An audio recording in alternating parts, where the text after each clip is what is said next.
A motion of privilege raised by Dr. Ramanathan Archunan, Standing Order 29-2. மதிப்புக்குரிய பிரதி சபாநாயகர் அவர்களே, மதிப்புக்குரிய பாராளுமன்ற அனைவருக்கும் காலை வணக்கம். இன்றிலிருந்து பாராளுமன்றம் ஆரம்பிக்கப்பட்டு மொத்தமாக 64 நாட்கள் கடந்திருக்கிறது.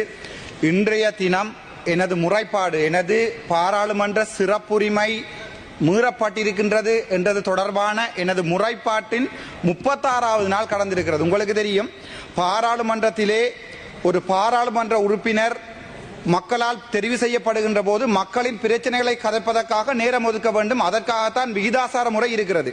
இன்றிலிருந்து 64 நாட்கள் முதன்முறையாக நான் முறைப்பாடு செய்து 36 நாட்களின் பின்னர் எனது நேரம் ஒதுக்கவில்லை என்பதற்கான விடயத்தை பாராளுமன்றத்துக்கு சொல்வதற்கு முதலாவதாக இந்த பாராளுமன்றம் சந்தர்ப்பம் தந்திருக்கிறது. அந்த விதத்திலே எனது அரசாங்கத்தில் எனது நிலைப்பாடை நான் மாற்றிக்கொள்கிறேன். 64 நாட்கள் நான் காத்திருந்தேன் எனக்கு கதைப்பதற்கு நேரம் கிடைக்கும் என்பதற்காக. ஆனால் 36வது நாள் எனது முறைப்பாடின் பின்னர் 3 கமிட்டி அமைக்கப்பட்டிருக்கிறது. முதலாவது கமிட்டி சம்பந்தப்பட்ட ஒரு பாராளுமன்ற உறுப்பினர் எனக்கு அடித்தார் என்பதற்காக அதற்குரிய அவருடைய முறைப்பாட்டை அன்றே முடித்திருக்கிறோம். நான் செய்த முறைப்பாடு 36 நாட்கள் கடந்தும் இன்னும் கமிட்டி அமைக்கப்படவும் இல்லை, அதற்குரிய கேள்விகள் கேட்கப்படவும் இல்லை. அதில் மூன்றாவதாக நான் எனது நேரத்தை ஒதுக்கி தாருங்கள் என்று கேட்டதற்குரிய அந்த இது கூட மொத்தமாக 64 நாட்கள். நான் இதிலே இந்த கடிதத்திலே சொல்லியிருக்கிறேன். இந்த கடிதத்திலே சொல்லப்பட்டிருப்பது ஆங்கிலத்தில் என்பதால் நான் தமிழில் கதைக்க விரும்புகிறேன். என்னுடைய தமிழ் மக்கள் இதை தெளிவாக புரிந்து கொள்ளணும். ஏனென்றால் 64 நாட்கள் ஒரு பாராளுமன்ற உறுப்பினரை கதைப்பதற்கு தாங்கள் இடம் கொடுக்காவிட்டால் அது அரசாங்கத்தினுடைய வெட்கங்கெட்ட செயல். ஏன் இவர்கள் பயப்படுகிறார்கள்? சாதாரணமான ஒரு பாராளுமன்ற சுயேட்சை பாராளுமன்ற உறுப்பினர்கள் கதைப்பதற்குரிய நேரத்தை அல்லது அந்த நேரம் ஏன் அவர்கள் ஒதுக்கவில்லை என்பதற்காக ஒரு கமிட்டியை போன் பண்ணதற்காக 36 நாட்கள் நான் வெயிட் பண்ணி கொண்டிருக்கிறேன். இது எந்த வகையில் நியாயம்? 1974 இதில் உள்ள விஷயங்களை சொல்கிறேன். 1974 ஆண்டு தந்தை செல்வநாயகம் தெளிவாக சொல்லியிருக்கிறார், 2 சமூகங்களுக்கு இடையிலே ஒற்றுமை ஏற்பட வேண்டுமாக இருந்தால் ஒரு சமூகம் இன்னொரு சமூகத்தை மதிக்க வேண்டும். பாராளுமன்ற உறுப்பினராகிய எனக்கு 36 நாட்கள் கதைப்பதற்குரிய நேரம் ஒதுக்காமல் முதலாக கதைப்பதற்காக என்னுடைய சொந்த பிரச்சனையை கதைக்க வேண்டிய நிலைமையை இந்த அரசாங்கம் எனக்கு ஏற்படுத்தி இருக்கிறது. இன்றிலிருந்து இந்த அரசாங்கத்துக்கு என் மனதால் கொடுக்கின்ற சகல சப்போர்ட்களை நான் இல்லாத செய்கிறேன். இன்றிலிருந்து உண்மையான எதிர்க்கட்சியாக நான் இருப்பேன். ஆனால் நீங்கள் இன்றிலிருந்து ராமநாதன் அர்ச்சுனாவுடன் நீங்கள் கை நீட்டியதற்கான எனக்கு வழக்குகள் போடப்பட்ட 24 வழக்குகள், ஒரு தனிப்பட்ட வழக்கு கூட நான் வைத்தியராக இருந்தவரை இதுவரை போடப்பட்டதில்லை. 24 வழக்குகள் போடப்பட்டிருக்கிறது. ஒரு ஹெட்லைட் போட்டு வாகனம் ஓட்டியதற்காக அரஸ்ட் பண்ணுகிறார்கள்.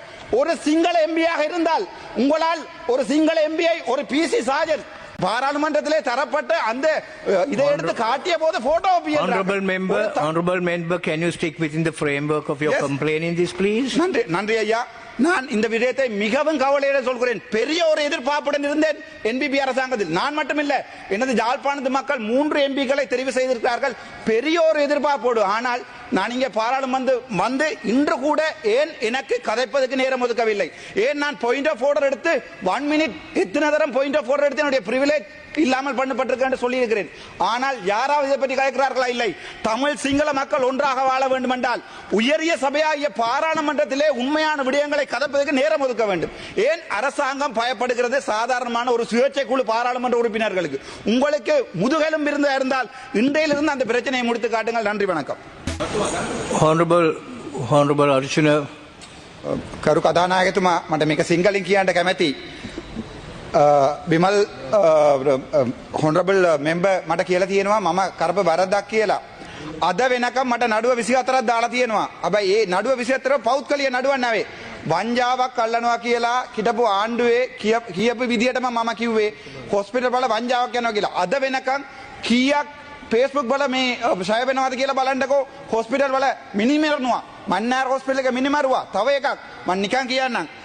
මම සාමාන්‍ය මන්ත්‍රීවරයෙක් කරේ පත් උනේ මේ සැරේ. ඊට කලින් මම ડોක්ටර් කෙනෙක්. කවදාවත් මං ගැන එක මීඩියා වල කම්ප්ලේන්ට් ආවිල්ලා තියෙනවද? මගේ හැසිරීම ගැන මෙතුමා කතා කරා මං කසිරීම වැරදි කියලා. ඒක මම නිවැරදි කරන්න මේක කතා කරන්නේ. එක දවසක්වත් මට මගේ වෙනුවට එක නඩුවක්වත් මේ දවසට මේ පොලිටික්ස් එකට එන්න කලින් වැටලා තියෙනවද කියලා පොඩ්ඩක් හොයලා බලන්න. දෙවෙනි එකක් තමයි මම දැන් උතුරේ නියෝගයක් කරනවා. දැන් මම මෙතුමාටත් ලියුමක් ලියලා දුන්නා. මේ as a leader of house මෙයා මට උත්තර දෙන්න ඕනේ අයි මගේ ටයිම් එක වෙන් කරලා නැහැ කියලා. මට මේක සිංහලෙන් කියන්න කැමැති. මාව නිකන් කොටි කියලා අයි එච්චර ડિප්‍රස් කරන්නේ. මං කොටි නම් අරස් කරන්න මම නැත්තම් වෙඩි දියන්න. ඕගොල්ලෝ මර මිනිමරලා දියනවා. මිනිමරපු ආණ්ඩුව තමයි මේක. 1980 ගාණක් කොච්චර මිනිමරුවද? එහෙනම් මාවත් මිනිමරලා තියන්න. මගේ ලක්ෂ ගණනාව මිනිමරලා තියෙනවා මුල්ලිවායිකල් වල. මෙතුමාගේ මේ ප්‍රෙසිඩන්ට් කිව්වා කවුරුත් මරලා නැහැ කියලා. ඒ විදිහට මගේ දාන්න 44001 let me kill. මට එක පොලිසියක් මම දැන් පුළුවන් නම් ජනාධිපති මහත්මයා යන්න කියන්නේ වාහනේ එලවගෙන පාරේ මේ ෆුඩ් සිටියකට මං යනවා බය නැතුව. මට කිසි ආරක්ෂාවක් දීලා තියෙනවද අද වෙනකම්? වාහනේ දීලා තියෙනවද යන්න? මට පාරේ දැන් බලන්න මන්නාරමේ මගේ ඉස්සර දෙන්නෙක් මරුවා දෙයිවල එක්කෙනෙක් මරුවා මාව වරුවත් වාගීම කියනවා මේ ආණ්ඩුව